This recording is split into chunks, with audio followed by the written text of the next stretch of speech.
नमस्कार साथियों, मैं सुरेश कुमार पटेल। आपका स्वागत है कारूस टेक्निकल क्लासेस में।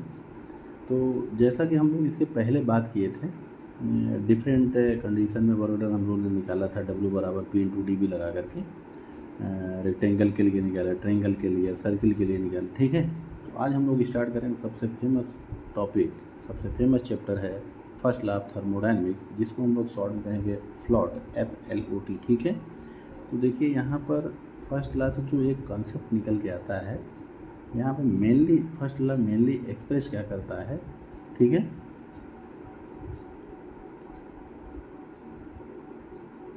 First law mainly express the law of conservation of energy principal. किस चीज़ को एक्सप्रेस करता है भाई? Law of conservation of energy principal को फर्स्ट लॉ एक्सप्रेस करता है। कुल मिला करके हमको अभी हम लोग इसी को प्रूव करते हैं कि एनर्जी कंजर्व रहती है किसमें? First law of thermodynamics. ठीक है, तो वेरी वेरी इंपॉर्टेंट, आप समझिए इस पर सवाल आना ही आना है। ठीक है, तो ध्यान से हम लोग इसको पढ़ेंगे, बहुत आराम से पढ़ेंगे। ठीक है, तो अब देखिए यहाँ पर हम लोग PV डायग्राम पर एक कई प्रोसेस बनाते हैं, तो उसको एक एक करके हम लोग समझेंगे, तो आप आराम से पढ़िए, कोई दिक्कत नहीं है। ये हमने Y एक्सिस पर प्रेशर लिखा है, X एक्सिस पर वॉल्यूम, तो 2 पॉइंट हमने ले लिए। ठीक है, इसको मान लिया A और इसको मान लिया B। ठीक है, अब यहाँ से आने के बहुत सारे प्रोसेस हो सकते हैं। हमने कहा ये 4 प्रोसेस ले लेते हैं। ठीक, 1 2 3 4। ठीक है,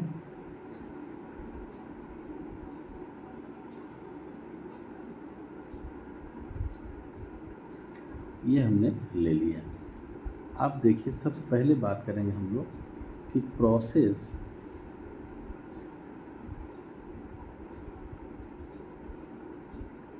A1B। मान लेते हैं कि इस प्रोसेस में हमने माना कि देखिए अगर ये प्रोसेस हो रहा है तो इसमें कुछ न कुछ इनपुट दिया जा रहा होगा, और उस दौरान आप देखिए इतना एरिया कवर कर रहा है, कुछ कार्य भी हो रहा होगा। ठीक, तो मतलब कहने का ये है कि यदि हीट सप्लाई कितना हो Q1, ठीक, एंड वर्क डन मतलब किया गया कार्य कितना हो W1, तो क्या जितना हम हीट सप्लाई के टोटल आउटपुट में तो कन्वर्ट होगा नहीं, कुछ न कुछ लॉसेस भी हो रहा होगा। ठीक है, तो यहाँ पर आएगा नेट इफेक्ट। नेट इफेक्ट कितना है भाई? इनपुट हमेशा ज़्यादा होगा कि आउटपुट? हमेशा इनपुट ज़्यादा होगा। नेट इफेक्ट आएगा Q1 माइनस W1। ठीक है, ये किस प्रोसेस के लिए हम लोगों ने निकाला? प्रोसेस A1B के लिए। इसी प्रकार प्रोसेस A2B के लिए क्या आएगा? अब मान लेते हैं कि इस प्रोसेस में हमने हीट सप्लाई कितना किया है? Q2 किया है। अब जब Q2 किए तो वर्क डन कितना हो रहा होगा? W। तो यहाँ पर भी लिख देते हैं if heat supply Q2 and work done कितना है भाई? W2, तो नेट इफेक्ट जो आएगा वो कितना आएगा? Q2 minus W2। ठीक है, इसी प्रकार मतलब सिमिलरली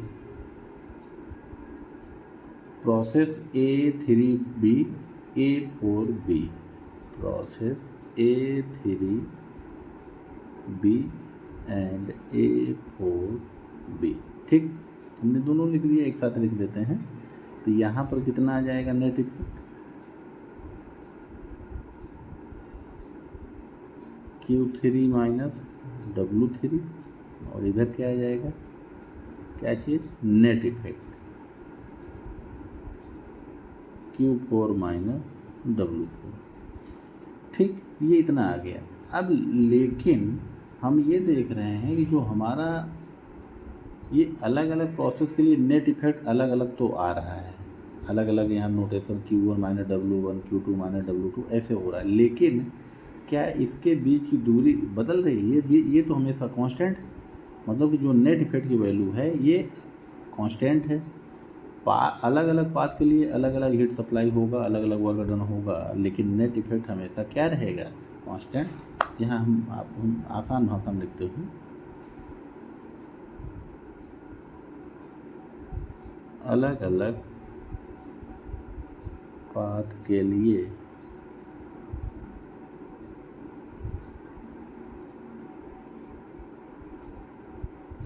हीट सप्लाई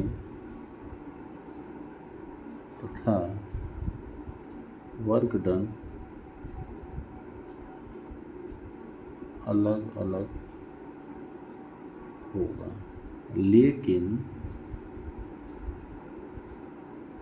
उनके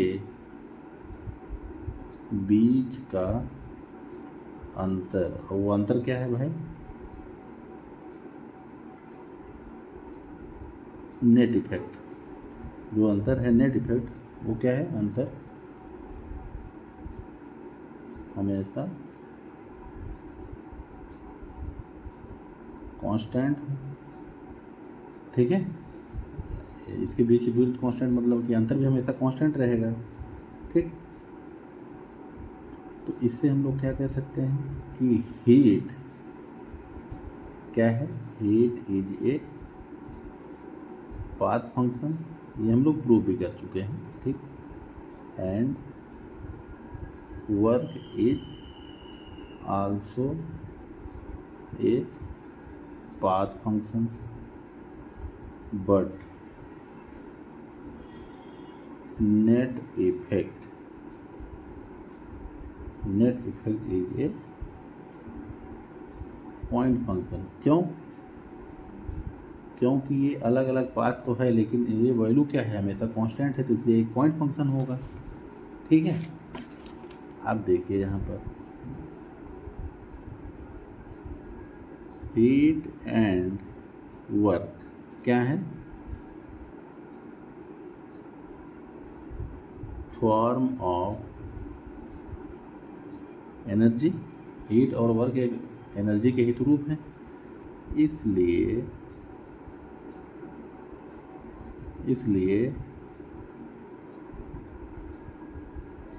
नेट इफेक्ट भी एक प्रकार की ऊर्जा होनी चाहिए, एक प्रकार की ऊर्जा होनी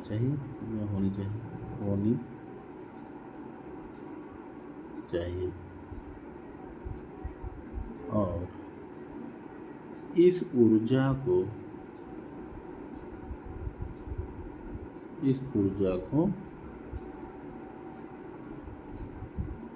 आंतरिक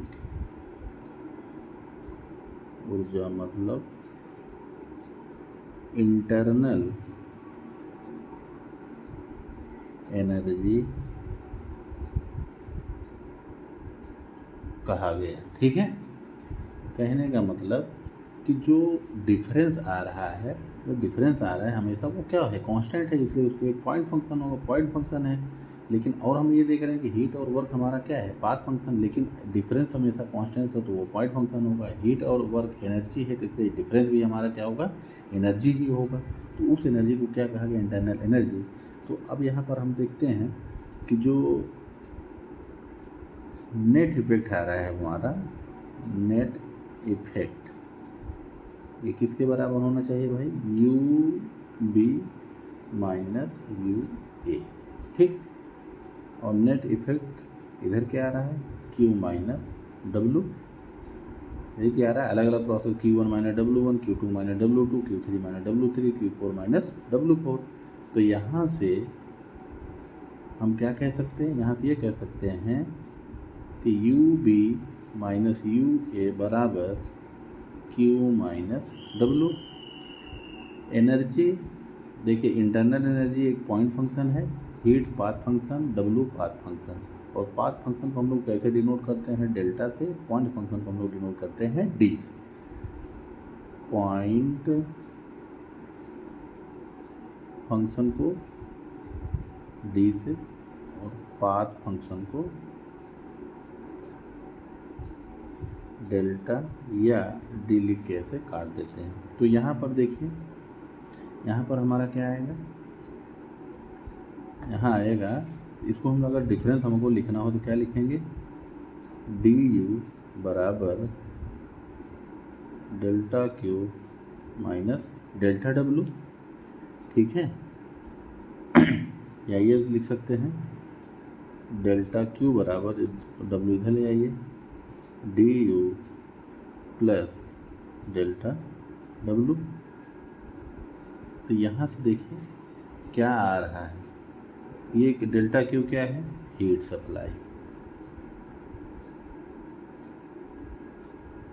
और ये क्या है, वर्क डन। मतलब कि हमने जो इनपुट किया उसके द्वारा कुछ कार्य किया गया। और ये क्या है,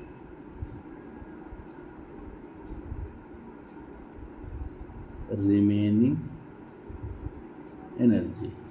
रिमेनिंग एनर्जी जो है वो किसके रूप में स्टोर होने जा रही है,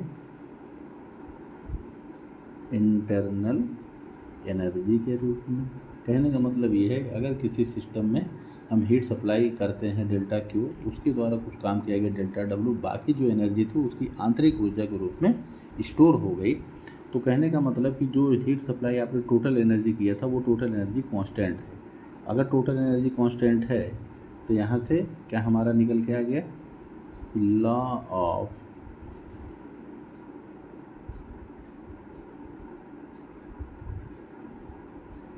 of conservation of energy. Law of conservation of energy. तो फर्स्ट लॉ से very very important, first law से हमारा एक कॉन्सेप्ट जनरेट हो गया। कि कौन सा कॉन्सेप्ट जनरेट हो गया, law of conservation of energy. Very very important, इस चीज़ को आप एकदम कंठस्थ कर लीजिए कि इस फार्मूले का बहुत ज़्यादा एप्लीकेशन हम लोग करेंगे। अभी ओपन सिस्टम, क्लोज सिस्टम के लिए अलग अलग एप्लीकेशन करेंगे, ठीक है। एडियाबैटिक प्रोसेस होगा, वहाँ पर भी हम लोग लगाएंगे। आइसोथर्मल प्रोसेस है, आइसोथर्मल, आइसोबेरिक, आइसोकोरिक, सभी प्रोसेस के लिए हम लोग इस फार्मूला का एप्लीकेशन करेंगे। तो ये फार्मूला आप समझ लीजिए थर्मोडायनेमिक्स का एकदम जान है, इसको तो आपको एकदम याद होना चाहिए। इसको कैसे कैसे अप्लाई करते हैं हम लोग एक एक करके देखेंगे। तो इस लेक्चर को हम लोग यहाँ पर क्लोज करते हैं। नेक्स्ट हम लोग स्टार्ट करेंगे application of first law of thermodynamics. Very very important. इस चैप्टर को देखिए, थोड़ा सा लंबा होगा क्योंकि इसमें बहुत सारे कंसेप्ट हैं, बहुत सारे सवाल आते हैं, ठीक है। तो ओके, थैंक यू।